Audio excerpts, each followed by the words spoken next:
भाभी मैम अम्बेडकर मैं यहाँ पे खड़ा था भाभी, और कोई जो मैनपुरी के जो नेता है जिनके ये शाम को जो जिनसे मिल लेते हैं इन्हें तो मिल लेने देते हैं, बाकी इनसे सारा कर देते हैं, इन्हें मत आने देना, इन्हें मत आने देना, जो भी खड़ा होता है उसको आने ही नहीं देते। अम्बेडकर जयंती है। सबसे पहले तो आज अम्बेडकर जयंती के उपलक्ष्य में हम सभी समाजवादी लोग बाबा भीमराव जी को नमन करते हैं और उनकी याद करके उनको नमन करते हैं। मैम पूरे देश में भारतीय जनता पार्टी भी अम्बेडकर जी की आज की जयंती को लेकर बड़े हर्षोल्लास मना रही, समाजवादी मना रही, राजनीतिक दल अम्बेडकरवादी अचानक से हो गई है सब, क्योंकि बाबा साहब अम्बेडकर जी हैं और वो हमेशा से समाजवादी रहे। कभी भी उन्होंने हमेशा से जो अति पिछड़े लोग हैं, जो दलित वर्ग है, जो पीड़ित है, जो शोषित है, उनकी बात करी है।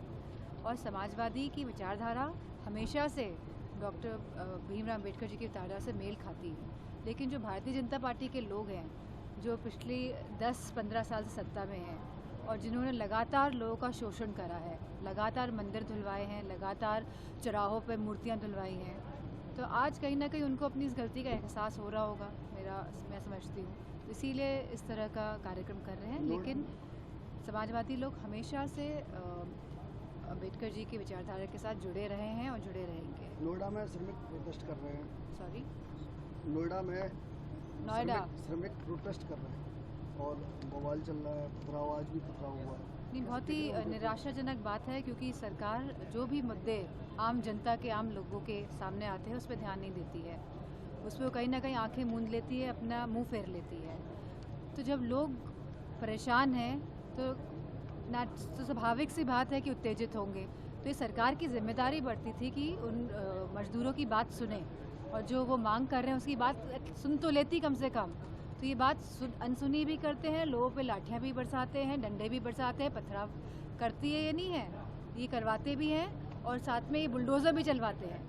तो ये सबको पीड़ा देने वाली सरकार है ये इनकी। सोनिया गांधी कांग्रेस उन्होंने महिला आरक्षण को लेकर, क्योंकि 3 दिन बाद क्योंकि आज 14 तारीख है, 16 तारीख से ये महिला आरक्षण पे चर्चा होगी, क्योंकि बिल तो पास हो चुका है ऑलरेडी। अब ये क्यों चेंजेस के साथ लाया जा रहा है? क्योंकि 2011 का सेंसस क्यों लगा रहे हैं, क्यों नहीं आप जनगणना कर रहे हैं नए तौर से, जो आपने कहा था बिल लाते हुए कि हम जनगणना कराएंगे, हम जातिगत जनगणना कराएंगे और उसी के आधार पे परिसीमन होगा और उसी के आधार पे सीट आएंगी, सीट बढ़ेंगी महिलाओं के लिए। तो ये कन्फ्यूजन क्यों है आखिरकार? भारतीय जनता पार्टी क्या सोच के इस तरह का बदलाव कर रही है? हम चाहते हैं कि जनगणना हो देश में, जनगणना जो नई होगी उसी के हिसाब से परिसीमन हो और उसी के हिसाब से आरक्षण हो। SIR में वोट अंतिम सूची कैसे देखिए आपने इस प्रक्रिया? अगर हम देखेंगे तो ये पाएंगे कि भारतीय जनता पार्टी हमेशा एक नया पैतरा लेके आती है चुनाव से पहले। हमेशा, चाहे 2017 का चुनाव हो तो नोटबंदी लेकर आए थे ये लोगों को बरगलाने का काम किया था। नोटबंदी से काला धन बंद हो जाएगा, आतंकवाद खत्म हो जाएगा, गरीबी खत्म हो जाएगी नोटबंदी कराने से।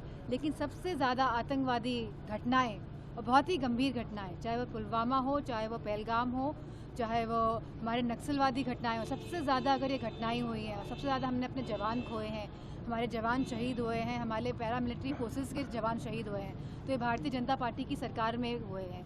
और इन लोगों ने उनकी पेंशन बंद करने का काम किया है। तो ये लगातार देखने को मिल रहा है कि भारतीय जनता पार्टी ने ना किसान का सम्मान किया है, ना हमारे जवानों का सम्मान किया है और आज इस संविधान का भी सम्मान नहीं करते।